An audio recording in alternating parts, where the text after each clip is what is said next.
Usifiche unachokijua, tuonyeshe, itakusaidia sana kuweza kukua. Moja ya kosa kubwa sana ambalo watu wengi sana wanafanya ni kutokuonyesha uwezo au ni nini ambacho wanaweza kufanya. Uko kwenye group la WhatsApp, uko kwenye group la Telegram, uko kwenye group la Facebook, una watu kwenye jamii mnafahamiana nao. Hauko tayari kuonyesha nini ambacho wewe unafanya. Hakuna atakayejua na kuweza kukupa kazi. Uko kwenye group mnajifunza kitu kinachofanana. Wewe jitahidi kadri unavyoweza kuonyesha ni kiasi gani unaelewa na nini ambacho unaweza kufanya kutokana na ujuzi huu ambao umejifunza.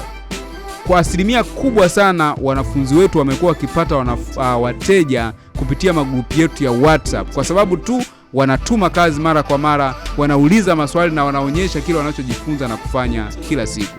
Na wakati mwingine mtu anavyojifunza jambo, sio wote watakaofanikiwa kumaliza kozi na kuweza kufikia level ya kutengeneza kazi nzuri. Sasa kama wewe tayari una uwezo wa kutengeneza kazi, watu wengine ambao wako kwenye grupu, watu wengine ambao wako kwenye community watakuwa tayari kukulipa wewe kwa sababu wanakuamini, mmekuwa pamoja kwenye community, wanakujua na wanaona uwezo wako unavyokuwa kila siku na kile ambacho unaweza ukaofa.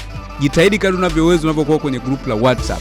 Share kazi zako, naonyesha ambacho unaweza kufanya. Ukipata kazi ya mteja kama inaruhusiwa, itume kwenye group watu wengine waweze kuona ili waweze kukuamini na kukupa kazi au kukurecommend kwa watu wengine. So usifiche ujuzi wako, tumia community vizuri kuweza kumarket kile ambacho unaweza ukafanya. Mimi ni Joel Kadaga kutoka Joel Media. Follow for more ili uendelee kujifunza zaidi, lakini save video hii ili watu wengine pia waweze kunufaika. Take care.